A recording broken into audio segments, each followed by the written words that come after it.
Shalom Bapak Ibu Saudara yang dikasihi Tuhan Yesus Kristus. Selamat siang, selamat kita berjumpa dalam renungan pada siang hari ini.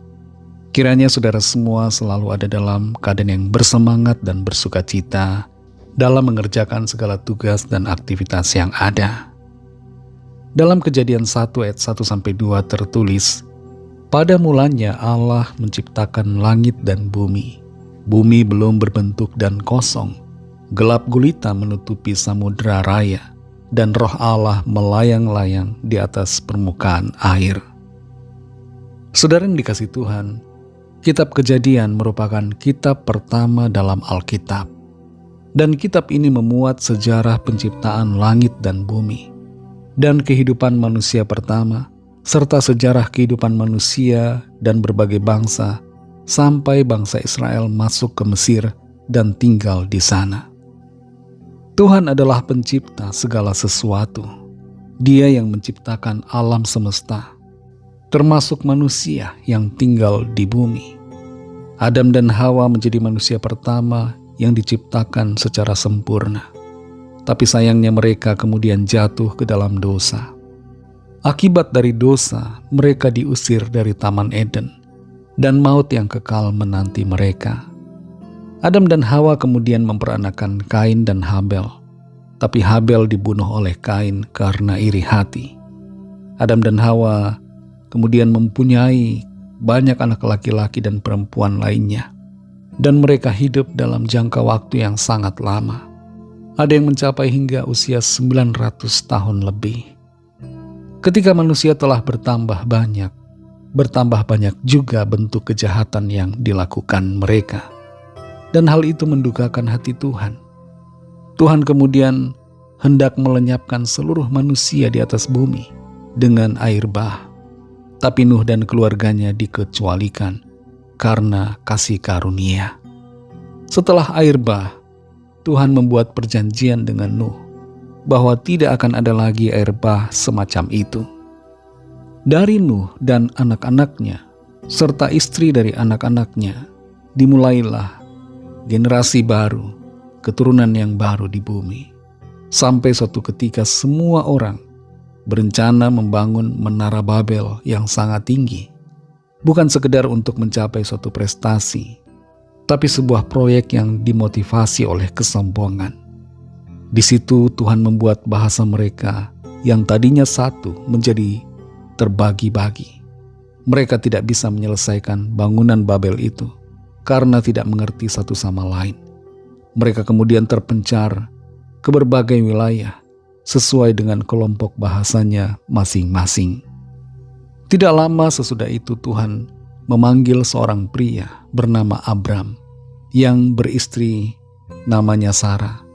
Dan Tuhan memanggilnya untuk pergi ke tanah yang dijanjikan Tuhan, yaitu Kanaan. Tuhan memberikan perjanjiannya kepada Abram, yang kemudian diganti namanya menjadi Abraham. Abraham kemudian memperanakan Ishak dari Sarah, seorang anak yang telah dijanjikan Tuhan begitu lama. Ishak kemudian mempunyai 2 orang anak dari Ribka, yaitu Esau dan Yakub, anak kembar. Dari 2 anak ini, Yakublah yang kemudian menjadi pewaris dari janji Tuhan kepada Abraham. Yakub mempunyai 12 anak laki-laki. Satu di antaranya bernama Yusuf, yang tidak disukai oleh saudara-saudaranya, dan kemudian dijual oleh mereka ke para saudagar. Yusuf menjadi budak di Mesir, tapi kemudian diangkat Tuhan menjadi pemimpin di sana, wakil dari Firaun oleh karena penyertaan Tuhan yang ajaib. Yakub dan seluruh keluarganya, ayah dari Yusuf, kemudian pindah dari Kanaan ke tanah Mesir atas undangan Yusuf, dan tinggal di sana sampai Yakub meninggal. Di Mesir ini, keturunan Yakub semakin bertambah banyak dan disebut sebagai bangsa Israel, karena Yakub pernah diganti namanya oleh Allah sendiri menjadi Israel. Mereka tinggal di sana begitu lama hingga mereka diperbudak oleh pemimpin yang baru. Inilah intisari dari kitab Kejadian, yang di dalamnya kita bisa melihat sejarah dari penciptaan dan juga sejarah kehidupan bangsa-bangsa, serta sejarah dari bangsa Israel sebuah bangsa yang dipilih oleh Tuhan.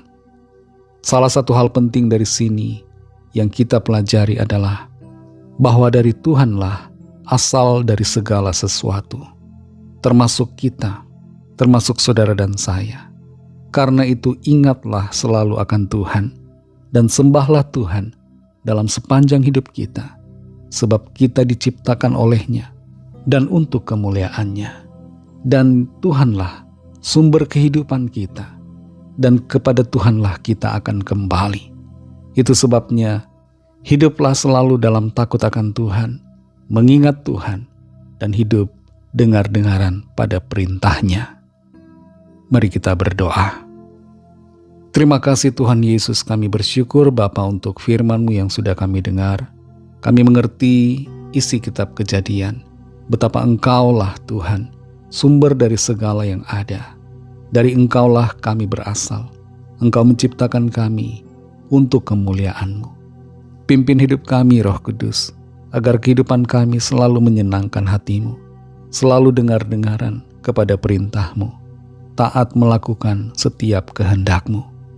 Terima kasih ya Bapa. Berkatilah kami di sepanjang sisa hari ini, dalam segala tugas dan karya kami, agar semuanya selesai dengan baik oleh kuasa pertolongan Tuhan. Kami berdoa secara khusus bagi setiap pendengar yang saat ini menjauh dari Tuhan. Jamah hati mereka Tuhan, supaya mengingat akan asal-usul mereka, bahwa mereka diciptakan oleh Engkau Tuhan, dengan maksud mulia, untuk menyembah dan memuliakan Engkau Tuhan. Kami serahkan semua ke dalam tangan kasih-Mu, dalam nama-Mu yang kudus, nama Tuhan Yesus Kristus kami sudah berdoa dan mengucap syukur. Haleluya. Amin. Puji Tuhan, saudara yang dikasihi Tuhan. Tuhan Yesus memberkati saudara semua. Selamat melanjutkan aktivitas saudara. Sampai jumpa dalam renungan yang berikutnya. Haleluya.